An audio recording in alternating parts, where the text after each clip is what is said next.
Abolish Ethiopia! Abolish Ethiopia! Abolish Ethiopia! Abolish Ethiopia! Abolish Ethiopian government! Abolish Ethiopian government! Abolish Ethiopian government! Abolish Ethiopian government! Abolish Ethiopian government! Abolish Ethiopian government! Do you hear me?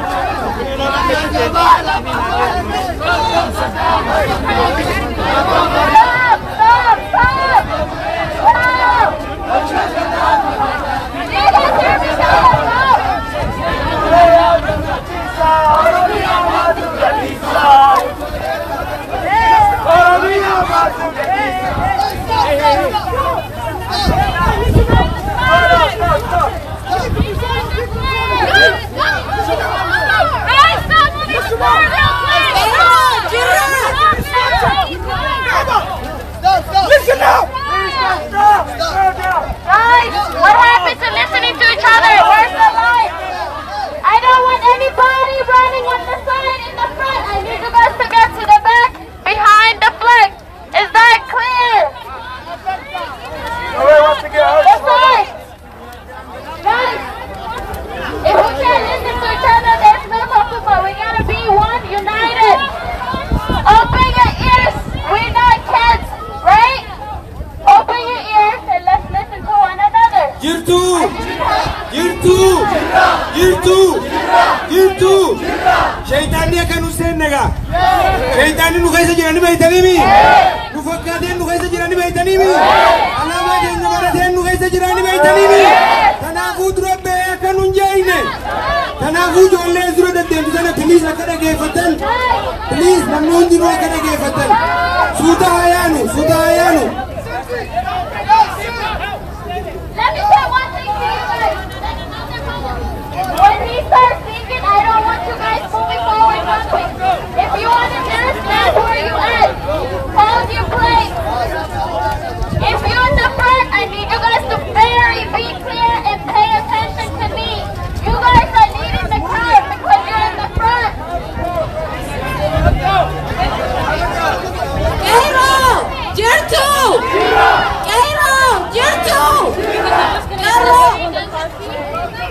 No justice, no peace. Please, no justice, no peace. On this side, No justice. Split the car. No justice, no peace. No justice, no peace. No justice, no peace. No justice, no peace. No justice, no peace. Nobody do job.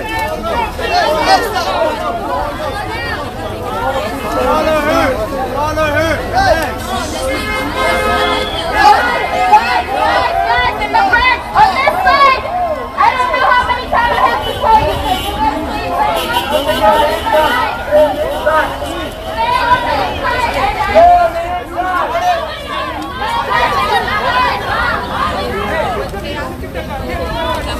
Get off the side, please. If you would please stop trying to... Please get away from the sidewalk. Go behind the flag.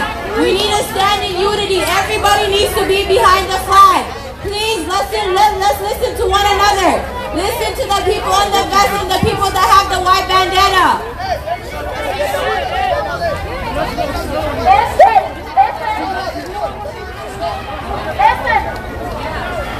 The people in the front. No justice, no peace. No justice, no peace. No justice, no peace. No justice, no peace. No justice, no peace. No justice, no peace.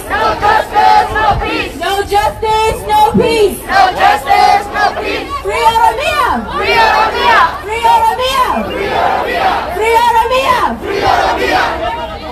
Free oromiyaa. Free oromiyaa. Hey, I need you guys in the back. Hey, Free oromiyaa. nobody push. Free oromiyaa. Free oromiyaa. Hey. Free oromiyaa. Free oromiyaa!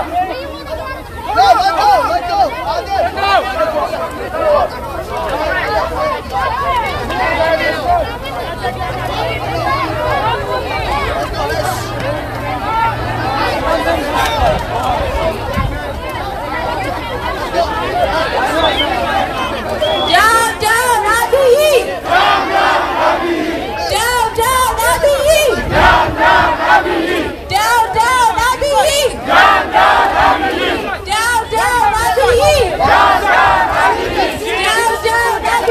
down, Abiy! Down, down, Abiy! Down, down, Abiy! Down, down, Abiy! Down, down, Abiy! Down, down, Abiy! Down, down, Abiy! Down, down, Abiy! America, stop funding terrorists! America, stop funding terrorists! America, stop funding terrorists! America, stop funding terrorists! America, stop funding terrorists!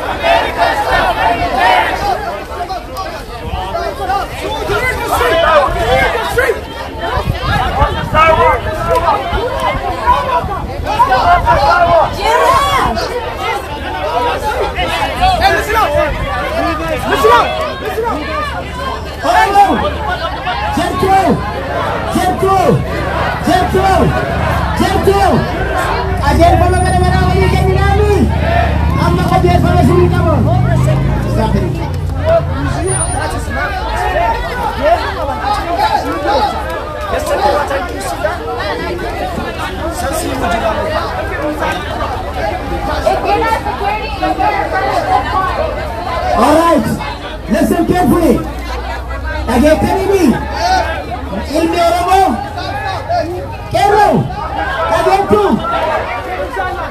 nagaan baanee nagaan gallaani Oromoon uummata nagaatiini Oromoon mirga isaatiif falmataani Oromoon diina asii hin barbaannu jira diinni keenya bilchiginnaadhaani bilchiginnaan Addis Ababaa jirtiimi bilchiginnaan Finfinnee jirtiimi kanaaf bishaan tokkollee akka hin darban nama tokkollee akka hin darban qabeenya namaa tokkollee akka hin turre saayiduma kiirrallee akka hin deemne adaraa sidaa ta'u kana yoo gootan bilisummaa Oromootiif ragaa bahaa jirtan.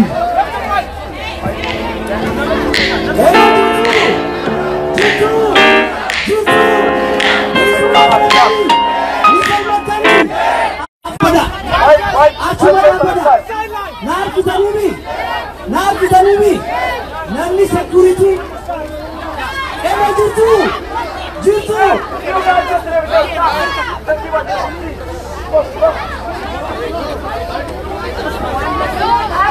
Everybody move to the side.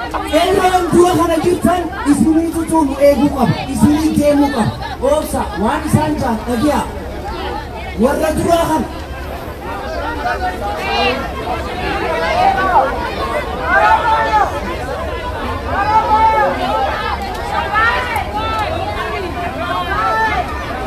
amma magaalaa Minneapolis Minnesota keessa jira naannoo downtown US Bank Stadium bakka jedhamu irraa ka'ee hiriirri kuni gara Oromoo Street jedhamuun karaa mogga'ee jira maqaa Oromootiin biyya kanatti gara sanatti kadeemaa jiru jechuudha ammaan kana. Can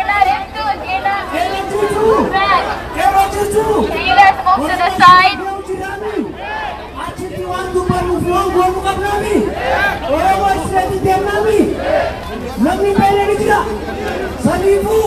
Namutu security isin dura jirtu obboleetti keessan qarree dhageeffachaa haadeen walii galee namutu isin ala harka isii wayita dhaabbata wayita soosoo haadee deema walii galee warra security biraa as dura hin qabu.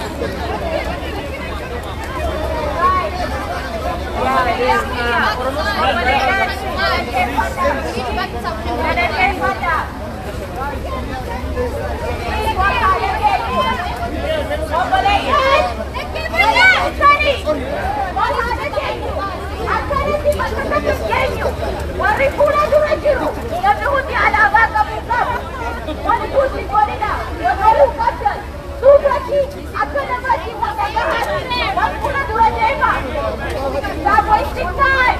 We're not here to fight! This is what they Everybody! Everybody listen. Everybody on listen the to me. side, I need you guys to Everybody listen to follow. me. What are you? You're not gonna just that. We having trouble right here. One body. I don't know why. We What want is to the be one unit, one soul.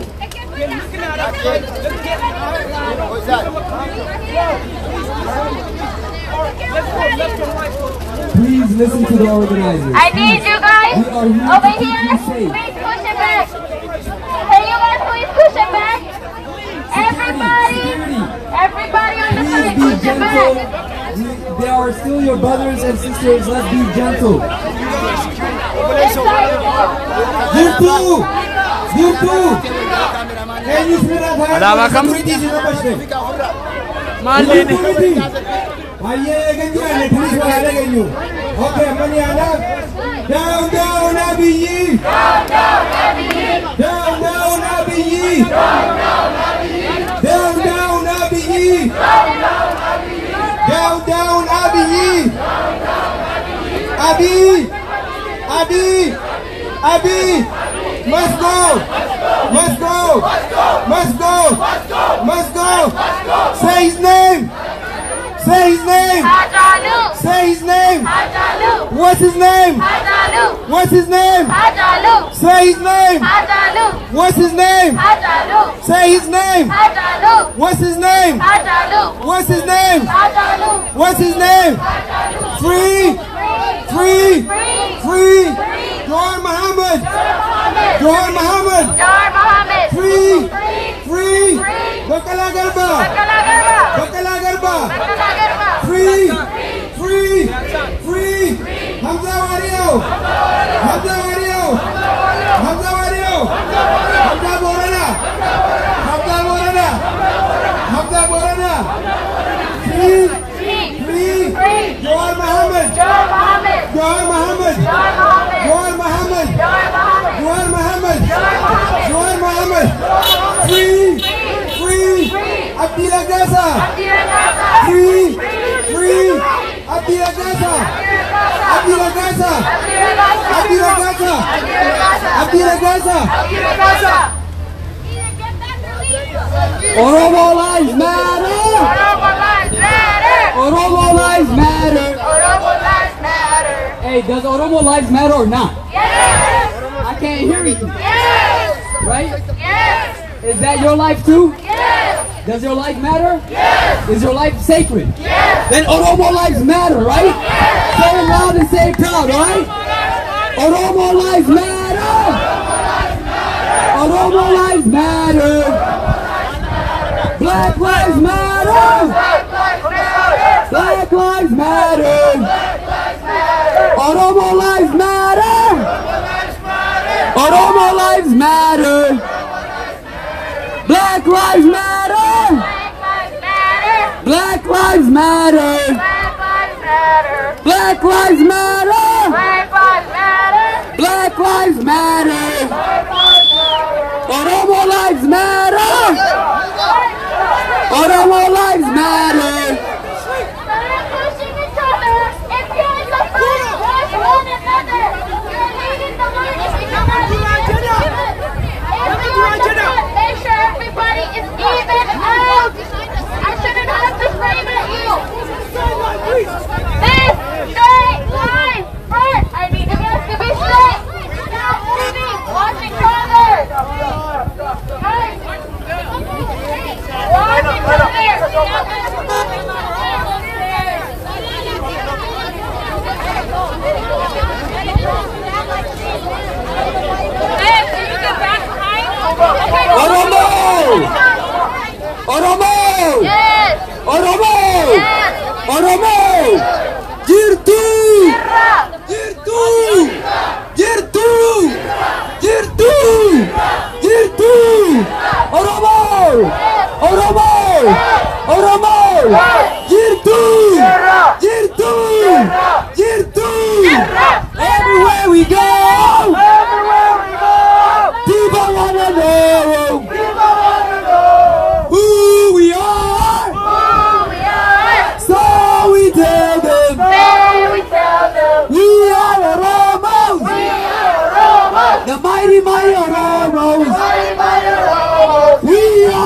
mighty Oromos.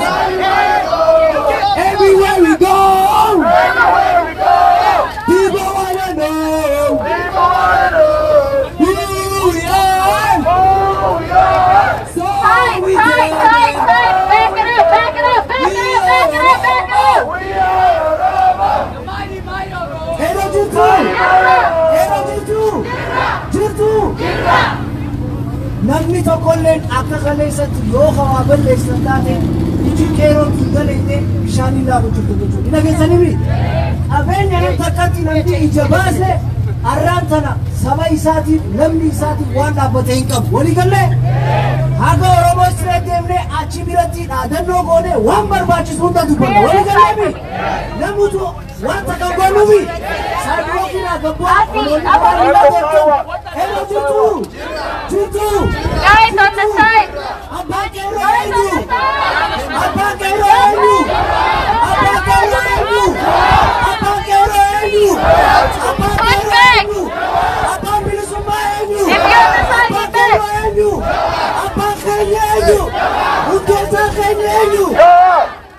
Jirtu qeerroo. Jirtu qeerroo. Jirtu qeerroo. Wanni hundinuu secondii diidama booda gaya Oromoo Israel gaya akkasii miti Oromoo jirtu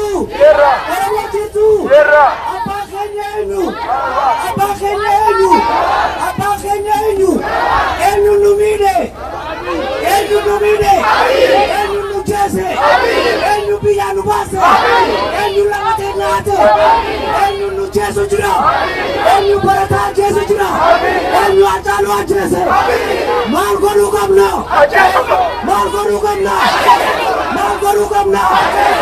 lafti Oromiyaa teenyuti arraas barus nuti eenyu hundee teenya eenyu nuti ilmaan abbaa takkaatimi Oromoo takkami Oromoo ni bilisoomti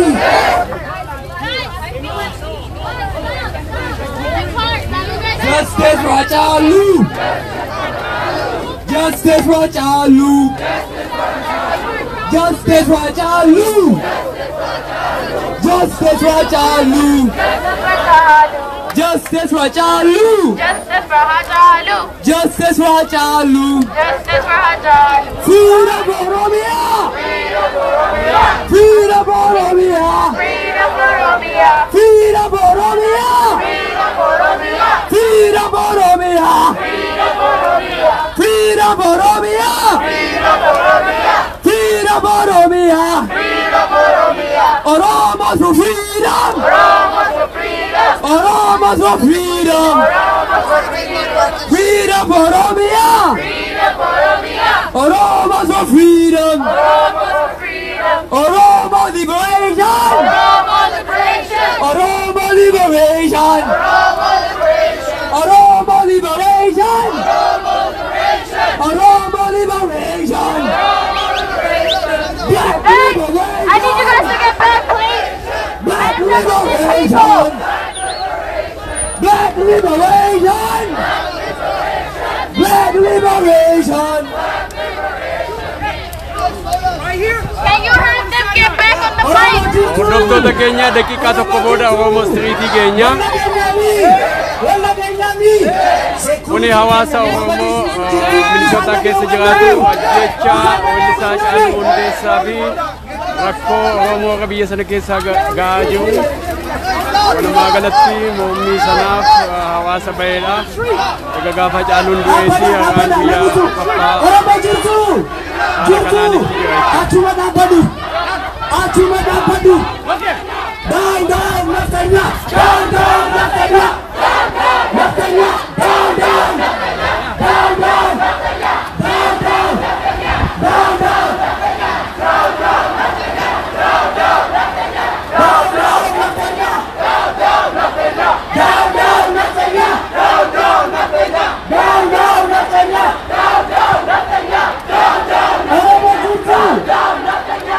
Jirtu.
Ero jirtu!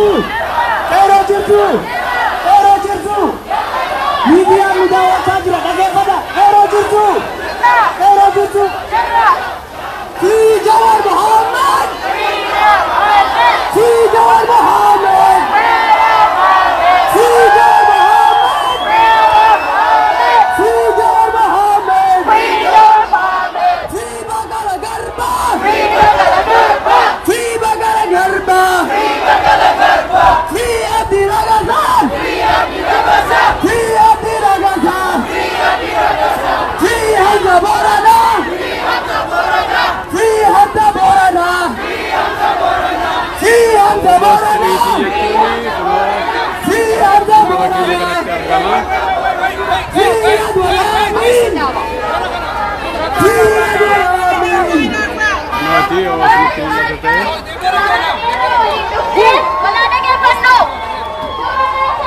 Oromoo Street jechuu karaa kana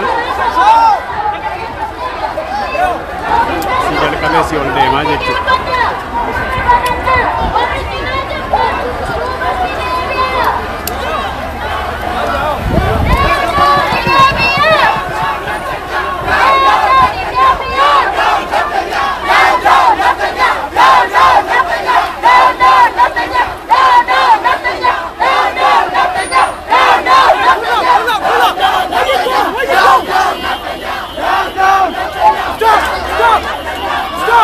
Everybody, please get back!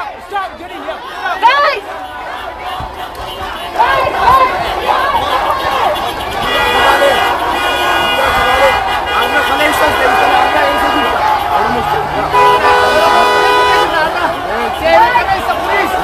Biyya tokko biyya keenyaas Oromiyaatti galuuf keenya naftanyaa laa'uu jiraachuu qaqqabne biyya keenya Oromiyaa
Wajita kaafate kana dhaggeeffadha. Ni dhageessaniifi makiinaan akkana garaa galtu Oromoo Street gubbaa jirtaniifi akkasuma dhaabbadhaasi. Akkasuma dhaabbadha. Dhaggeeffadha! Miidiyaan dhufee nu laalu jira. Aadaa keenya, maaqii keenya, Oromoo Ansaatii. Keeroo jirtu! Keeroo jirtu! Anuma jala suuta dhaabbadha. Dhaabbadhu bakka jirtutti. Bilisummaan akkana dhaabbadhu. Keeroo jirtu! Keeroo jirtu! Oromoo Street jirtu! Oromoo Street jirtu! Maqaa keessan bira jirtu! Bilisummaa bira jirtu! Joel Mohammed free! Joel Mohammed free! Nicolas Garba free!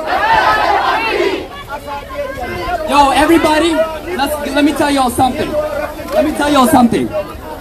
We are here, right? We are here, right? Surround this car. Go ahead. Take up space. Take up fucking space. Take up space. Take up space.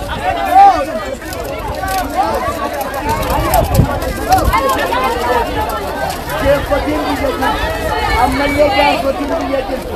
Araara ijoollee qaqqaleessuu deemtu akka dhaabbattu. Qarshii dhibba jaha fudhattee deemtu. Maqaa keessanii beektaadha. Kuma isin beektaa baasitti ijoollee teessanii jaraabsitina. Jaarsotii bitamtuu sanan Who's street? Who's street? Oromoo street. Who's street? Oromoo street. Who's street? Oromoo street. Who's street? Who's street? Who's street? Who's street? Who's street? Who's street? Who's street? Who's street? Who's street? Oromoo lives matter. Oromoo lives matter. Oromoo lives matter. Oromoo lives matter. Oromoo lives matter. Hello jirtu. Hello jirtu. Bilbilli biyya bakka hundaa dhufaa jira. Maqfiraa waan jettu dhageeffadhaa. Ni dhageessanii? Akka ilmaan abbaa takka sagalee ta'e cal. Sagalee nam takkaa hin dhagee maayikiitii kan. Hello jirtu. Hello jirtu. Hello jirtu.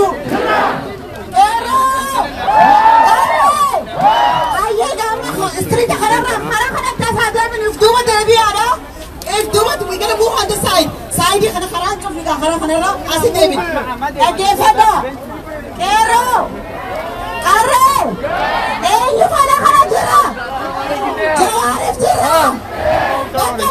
You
Ailun kamera bata, kamera ailun targeta.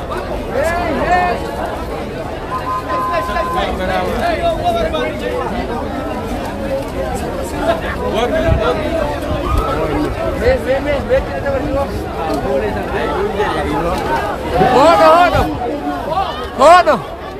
Oh, forza che se ne vai.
maqaa keessan nutti himuudhaani eessa akka jirtanii fi maal akka hojjechaa jirtan nuuf himuu dandeessu? Mootiin jedhama magaalaa Minneapolis Minnesota biyya Ameerikaadhaa amma hiriira baanee jirra.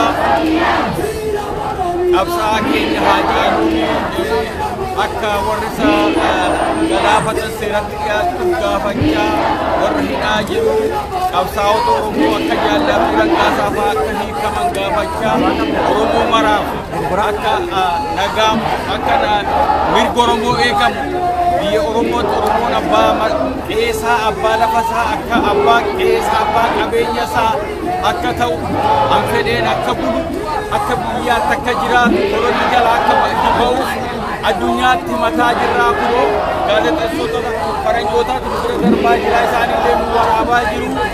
Kanaafuu amma falli jiru Oromiyaa bilisa taate ijaarrachuudha. Kanaaf ijaarrachuuf immoo Oromoo bilisa taane addunyaatti iyyataa jirraa warri biyyaas immoo qabsaa'aa jiru. Isaaniin jabaadhaa si wajjiniin jirraa addunyaan nu waliin jira. Miidiyaan addunyaa gurguddaan dhaga'aa jira. Akka CNN, BBC, Al Jazeera hundumtuu waliin jira. Kanaaf jabaadhaa jedha dhaamsan dhaabbadha. Galatoomaa.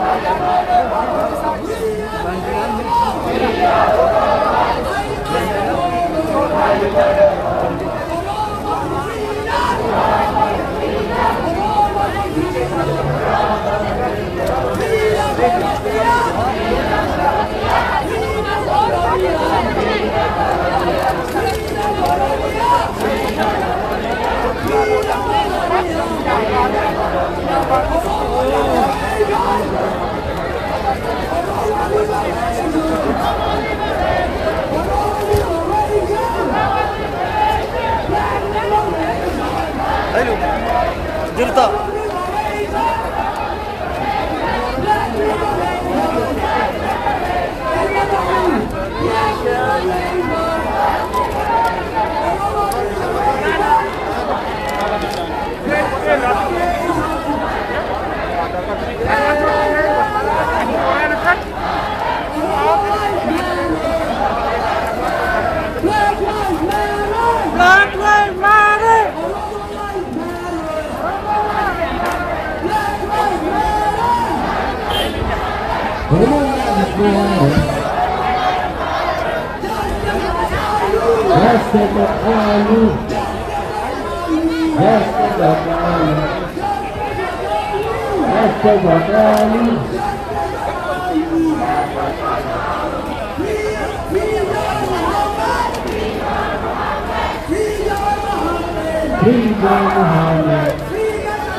Ayyee maqaa keessan nutti himuudhaani maal gochaa akka jirtanii fi eessa akka jirtanii nu ibsuu dandeessu? Maqaan kiyya Hassan Fadis Naanjaani magaalaa Minnesota keessatti wanni arraan tana gabbaanee jiru rakkina Hacaaluu Hundeessaa hangafee hundinuu Oromiyaa akka rakkoo keessa jirtu nu galteetti hidhaa fi ajjeechaan uummata keenyarraa tuni kamaayyuu nu haa taatu jennee guyyaa haga wanni haga har tokko baanutti hiriira kana dhaabne guyyaa afuraffaatitti jirra kun ammaan kana kanaafuu beektaa Oromoon bakka jirtu maraa takkaa jireenyaa fi waa lama gudditu jirra yookaan jiraachuu yookaan dhabamuu waa lamaan irratti qabannee nuti Oromoon irra yookaan dhabamuu yookaan bilisummaa keenya gonfachuu jennee karaa hundaan keessaa fi alaanis waan kana irratti hirmaannee namuu karaa dandeettiitiin karaa waraanaatiin haa ta'u karaa dinagdeetiin karaa gartee hiriira bahanii labsachuutiin karma hundaanuu Oromoon bakka jirtu maraa akkan tetteenye kaarratti hirmaatu akkuma Minisootaan godhaa jirtu kanatti bakka hundaa dirqama Oromummaa dirqama lammummaa dhabamaa fi jireenya jitu jirraa jiraachuudhaaf Oromoon firdatti hirkattee jabaattee loluu qabdi kanumaan dabarfadhaa galatooma. Galatoom.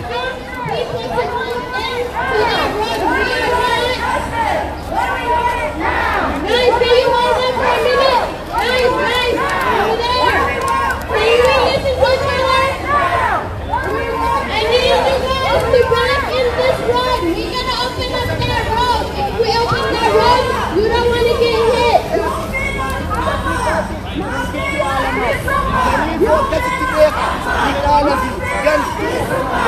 Ajjeese Abiy Ahmed Taakkalaa Uumaa Adaanee Shabbasee namni ajjeese Shimallis Abdiisaadha isaatti ajjeese garee isaanii wajjin laftee mana fiigitti Listen, guys. Naima, can you hold there for a minute? Hachalu! Hachalu! Hachalu! Hachalu! Jirtu! Jirtu! Jirtu! Jirtu! Are you here? We are here! Are you here? We are here! Are you here? Are you here? Are you here? Are you here? Guys, if you're security, you want to open that road up, you don't want to get hit for your safety. Please, I need you guys to push this crowd that way. That way. Security, please push people in. I need you guys to move in closer.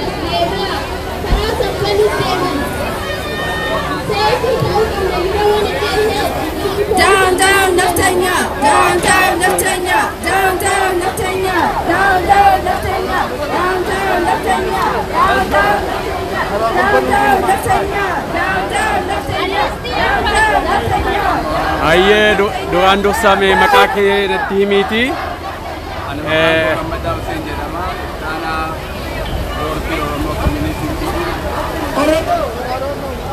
Amma kasih algamnu hatta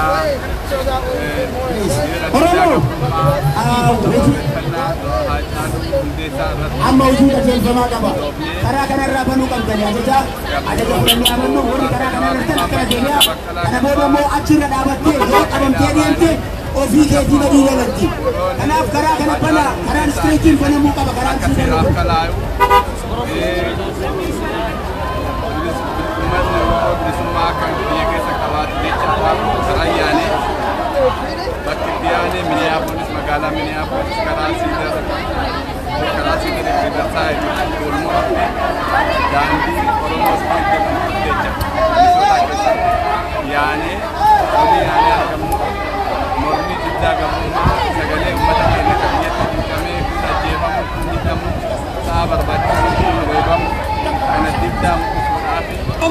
Oromoo, let me tell you something. Let me tell you. Oromoo. Let me Hedduu galatoomii ulfaadhu milkaa. Let me listen. You all decide what you want to do. Let me tell you. Let me tell you. Everybody move in. Let me tell you. The cops said, what they said was, if we don't open the street up, we're going to arrest people. Listen, either we open up the street or we stay here.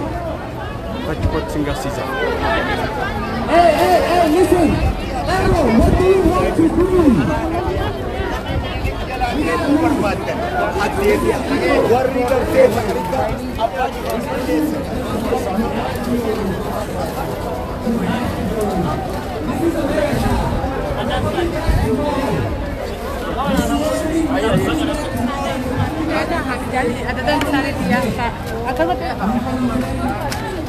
Yo. Waa fudhachuun makiinaa keessaas paarkingii kana keessa. Eessatti? Kunoo paark. No, nuyi waan akkasii.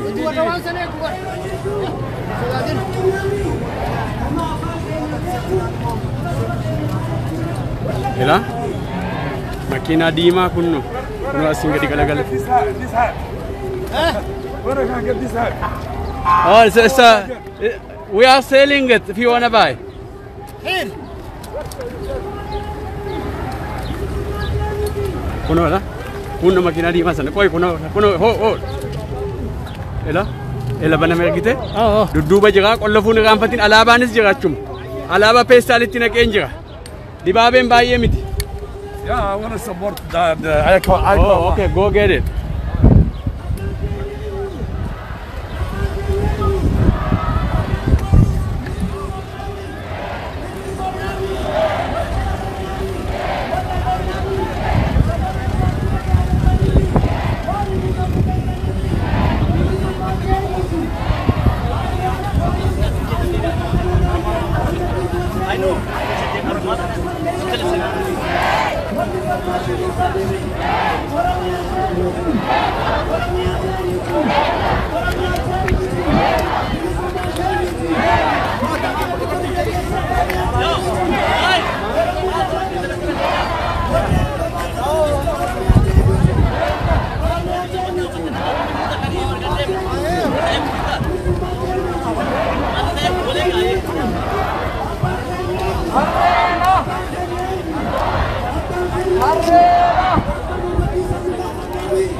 I think he'll give me that one. Okay, you sold?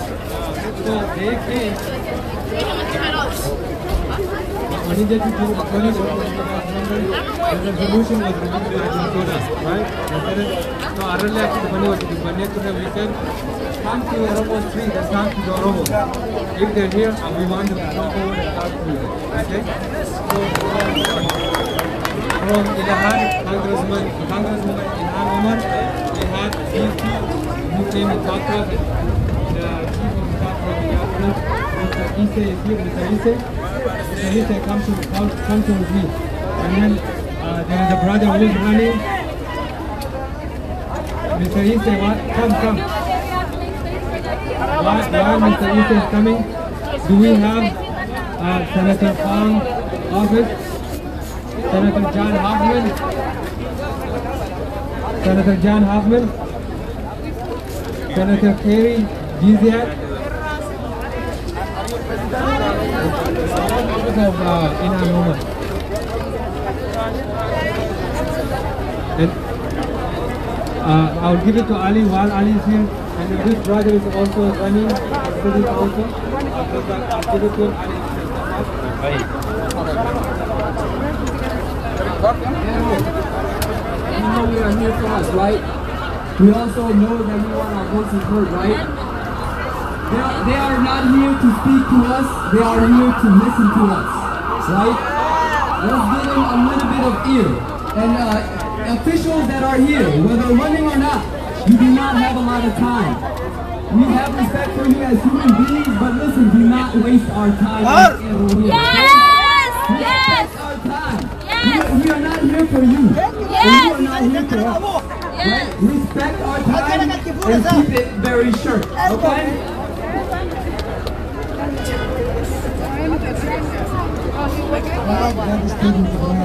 But he said, what are you guys to listen? I was listening all day, all yesterday, and a couple days before when the first incident happened. And my name is Ali Ise. I'm the president. Can everybody hear me? Yes. Oromiyaa. Yes.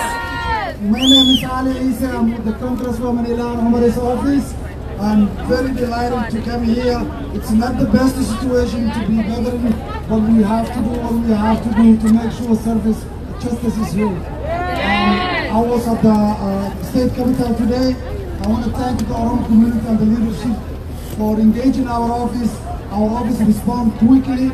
the Congresswoman, right away after the news broke, she made a statement, a strong statement, and we will to continue doing that, condemning all the killing, all the arrests, the shutdown for the internet and the communication, the demonstration. We are against it as you are. We are part of you, you are part of us. If one of you hurt, we get all hurt. And we are standing with you here today. The Congresswoman is committed. She's going to come here on July 4th. She's going to meet most of the community members. She's going to listen, and she's going to do what you ask her to do. That's what we are here for.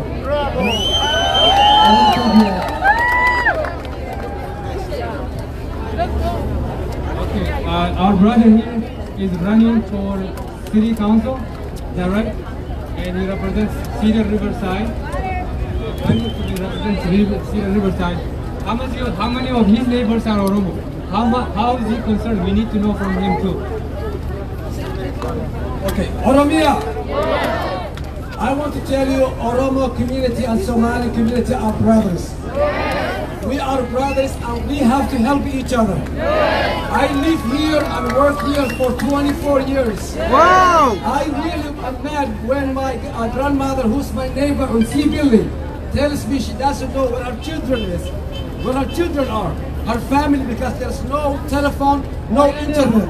Yes. People are being killed. Muhammad Jawari is the one who said to the Somalis and Oromos, you are brothers, get together, and you are a power. So we want Congress Ilhan Omar, we want Senator Amy Klobuchar, all of them to speak for us. I don't care, Trump, to say, free them, free Jawari.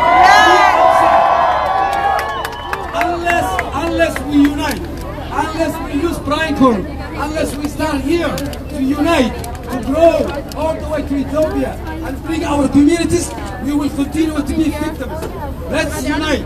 Let's unite. And my name is Adil Salbi and I'm running for Ward 6. If I get it or not, I am with you. Thank you. Oromo, Ero, we have objectives. We have reasons why we are here. And I want to spell out those objectives. There are 3. So the officials that are here understand, we want you to talk about how you're going to help us achieve these objectives. The first objective is justice for Hachalu. So you better speak on that. The second objective is to free our prisoners, our leaders. Part of the second objective is to pressure Ethiopia to lift the internet ban.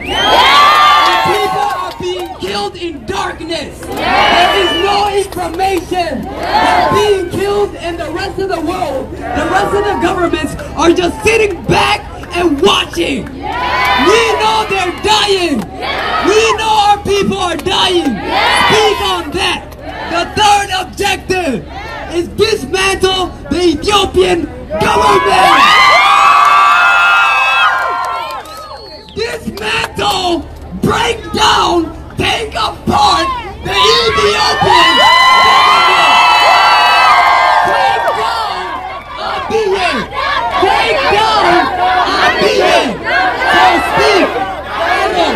Down, down Abiy. Down, down Abiy. Down, down Abiy. Down, down Abiy. Down, down Abiy. Down, down Abiy. Down, down Abiy. Down, down Abiy. So speak. When you speak, speak on these 3 objectives. Then we'll know if you're listening to us. So don't talk about yourself. Talk about us. Yes, thank you. Thank you. The winning strategy to find justice is to be clear like that. You have to have objective and fight for that objective. So thank you for clarifying for our friends. Can we have advocate for human rights. We have 2 people who came and spoke. Is Michelle Mitanzi here? Michelle? Michelle? Michelle? Okay. Well, if she's here, let her come out. We have Tier 11 who came and actually did the press conference with us. It's Heidi, girl here, Heidi from Tier 11. Okay, so from our end, you guys protested today. Those objectives that we stated today, it has to go through Ilhan Omar's office. It has to go to the US Congress. For us to do that, we need to sit down and have a strategy to do that. As being a good advocate in the community, and we need to navigate the system here so that we can have an effect in Ethiopia. So I'm going to give back to the Kairos. Kero jirtu? Jira! Sagaleen teenya laaftuu miti. Kero jirtu? Jira! Kero jirtu? Jira! Kero jirtu? Jira! Doktor fitate?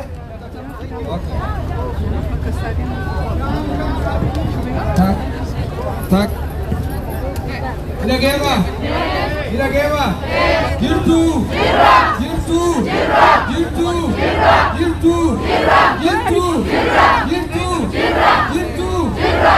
Free John Muhammad. Free John Muhammad! Free John Muhammad. Free John Muhammad! Free John Muhammad. Free John Muhammad! Free John Muhammad. Free John Muhammad! Free Abdi Ragasa. Free Abdi Ragasa! Free Abdi Ragasa. Free Abdi Ragasa! Free Abdi Ragasa. Free Abdi Ragasa! Free Bakala Garba. Free Bakala Garba! Free Bakala Garba. Free Bakala Garba! Dhaamsa qeeroodhaaf warra nu duuba jiru nuti hawaasni as jiru hedduudha akkasimi istireeta kanarra wal jirtan bal'adhaa gamas dheereessaa istireenni kun har'a guyyaa keenya wal cinaa yoo dhaabbanne nama xiqqoo nu sa'an saniin achi bal'adhaa warri dhaabbachaa jirtan gama kana isin warri as jirtan okeedha warra gamasii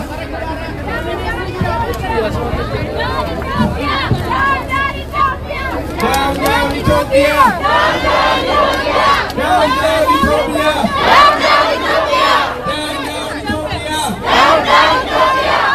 down, Ethiopia! Down, down, Ethiopia! Down, down, Ethiopia! Down, down, Ethiopia! Down, down, Ethiopia! Down, down, Ethiopia! Down, down, Netanyahu! Down, down, Netanyahu! Down, down, Netanyahu! Down, down, Netanyahu! Wasangamala Famba! Wasangamala Famba! Fatatu!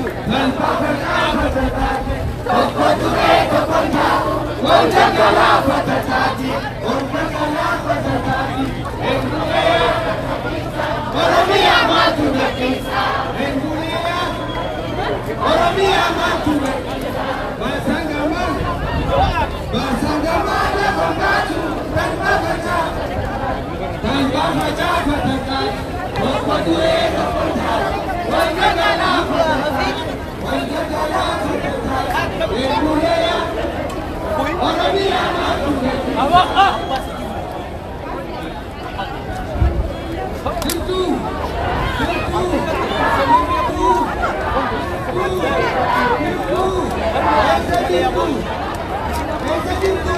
Oromoo straight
Matter.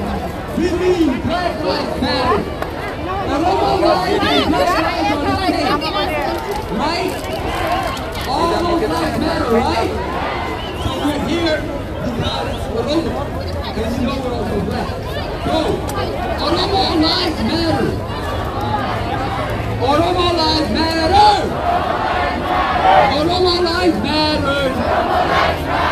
Black lives matter. Black lives matter. Guddoo. Guddoo. Black lives matter.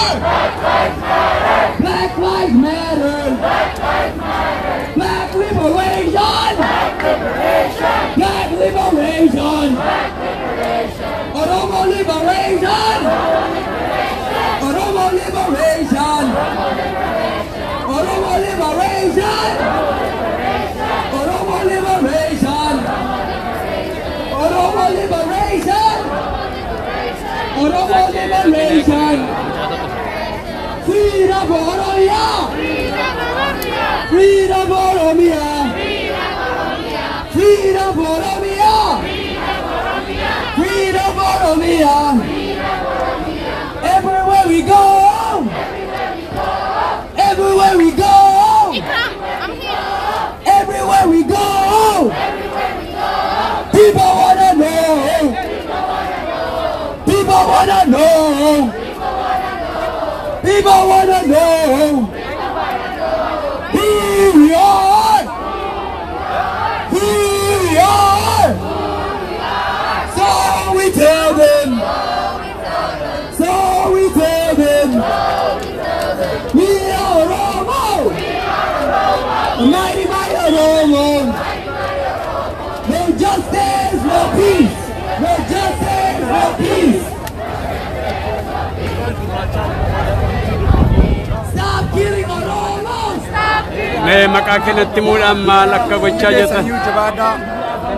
Bakka jirrutti hundi keenya biyya alaatti zoonoo biyya keessatti qabsootu jirra. Haala dandeenyuun bakka goota keenya dhageessisuutu jirra. Sagalee keessan nyaata akka dhaga'amu wanna dandeenyu hiilumaa gochuutu jirra.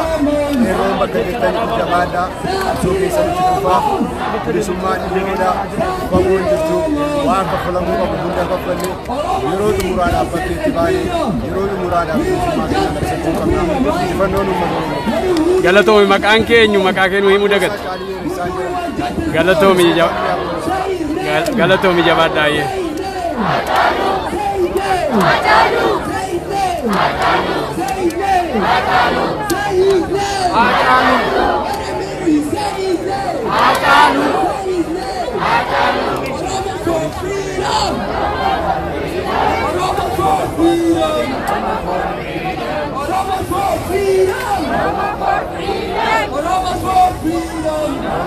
Stop killing innocent children! Stop killing children!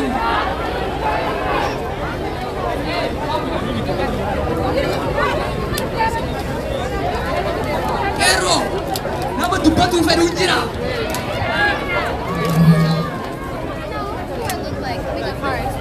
Ero!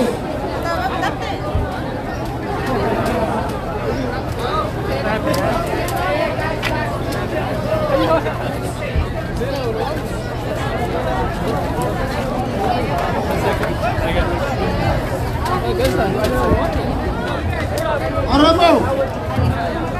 Oromoo! Jechuun! Jechuun! Ergaan qabaa wal qabeechinaanii warri achi faffaqaasanii jirtan Oromummaa yoo isin keessa jiraatte gama kanatti isin qaban itti Oromoo! Jechuun! Jechuun! I would like to make everyone second Oromoo. Ekina! Oromoo! Eenyulee kanan!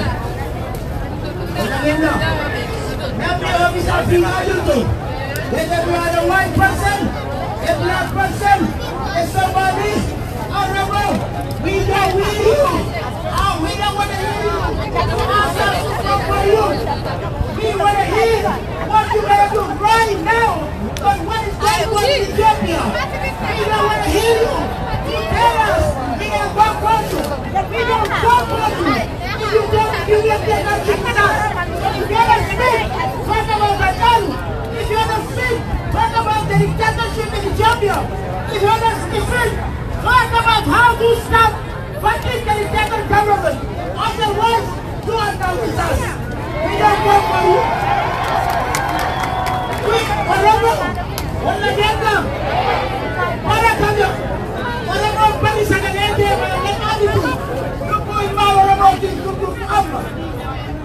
Democrat haa ta'u, Adii haa ta'u, Somaalee haa ta'u, abbaa fedhe yoo ta'e, fedhu Rippaabilikaanota yoo nu wajjin dhaabanne sagalee kennuufi.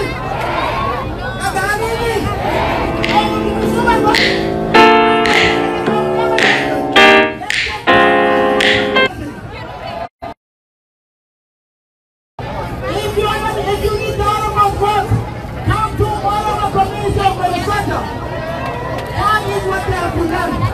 We are not going to waste our time for the person that comes here and asks us to come for him. I'm not going to do that. Here. Get to. Justice for Rajago. Justice for Rajago. Say his name. Say his name. Say his name. Say his name. Say his name.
Not defend the dictator.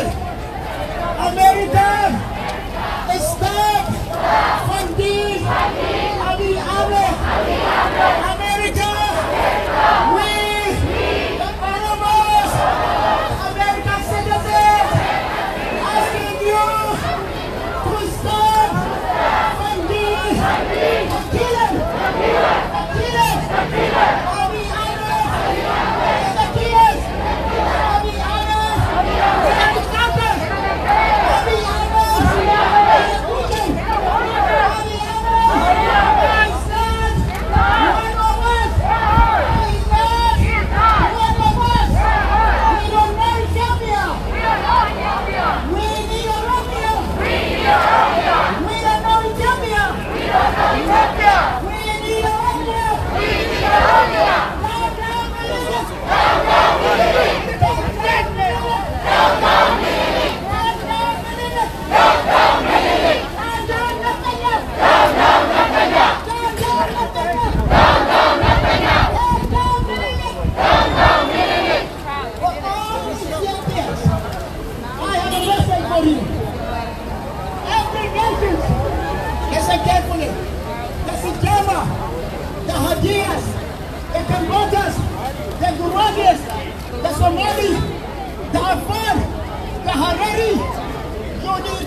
I saw today, Joari Nabatala walking right now to the court.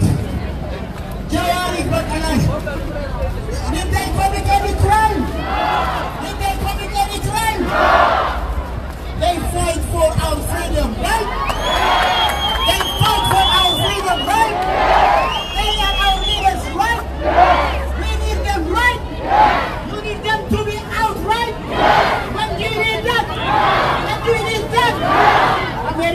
listen to us. The governor of Minnesota, you need to listen to us. Every Canadian, you need to listen to us. Our sister, you need to listen to us. We are not going to vote for you guys anymore until we see your action. American President Trump, if you need our vote, if you need Oromo's vote, if you want to win in Minnesota, you need the votes of black people, right? Can they win without black people? Can they win without our vote? If we don't vote? No. You guys remember one of the senators in Minnesota, whose name is Al Franken, right? He got only 400 votes. If you don't vote for him, what is going to happen to him? He will be the loser, right? He will be the loser, right? So that every official in the Twin Cities, every official in the United States, they should know that our vote matters. Our vote matters.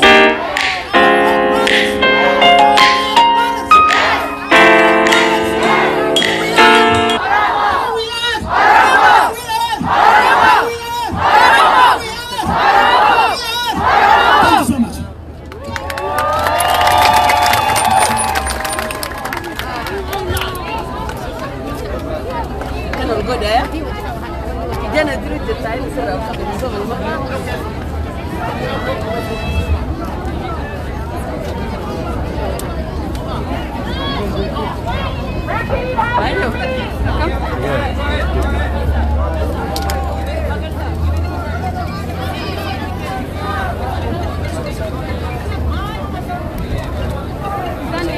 I want you guys to repeat after me.